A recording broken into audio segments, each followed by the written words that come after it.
கரடியும் இரண்டு நண்பர்களும். மகேஷ், ராஜ் ரெண்டு பேரும் திக் ஃப்ரெண்ட்ஸ். ராஜ் ரொம்ப தைரியசாலி, மகேஷ் பயந்த சுபாவம் உள்ளவன். ஒரு நாள் தங்களது கிராமத்துக்கு பக்கத்தில் உள்ள கண்காட்சிக்கு ரெண்டு பேரும் போக முடிவு பண்ணாங்க. அந்த கிராமத்துக்கு போகணும்னா காட்டை கடந்தாகணும். ராஜ் நல்ல ஜாலி மூடில் பாட்டு பாடி அரட்டை அடிச்சுக்கிட்டே போனான். காட்டோட அடர்ந்த பகுதியும் அந்த சத்தமும் மகேஷை பயப்படுத்துச்சு. கொஞ்ச நேரத்தில் பயங்கரமான சத்தம் ஒன்று கேட்டுச்சு. கரடி கரடின்னு ராஜ் சத்தம் போட ஆரம்பிச்சான். ராஜ் சத்தம் போட்டுக்கிட்டே பக்கத்தில் இருக்கிற மரத்தை கூர்ந்து கவனிச்சு அதுக்கு மேலே ஏற ஆரம்பிச்சிட்டான். மகேஷுக்கு என்ன பண்ணுறதுனே தெரியல. அவனுக்கு மரம் ஏறவும் தெரியாது.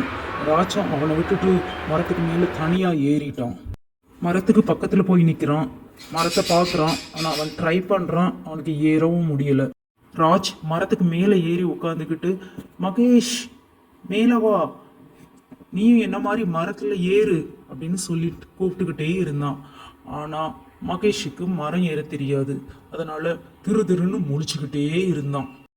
கரடியோட சத்தம் அந்த காட்டில் நல்லாவே கேட்டுக்கிட்டே இருந்தது.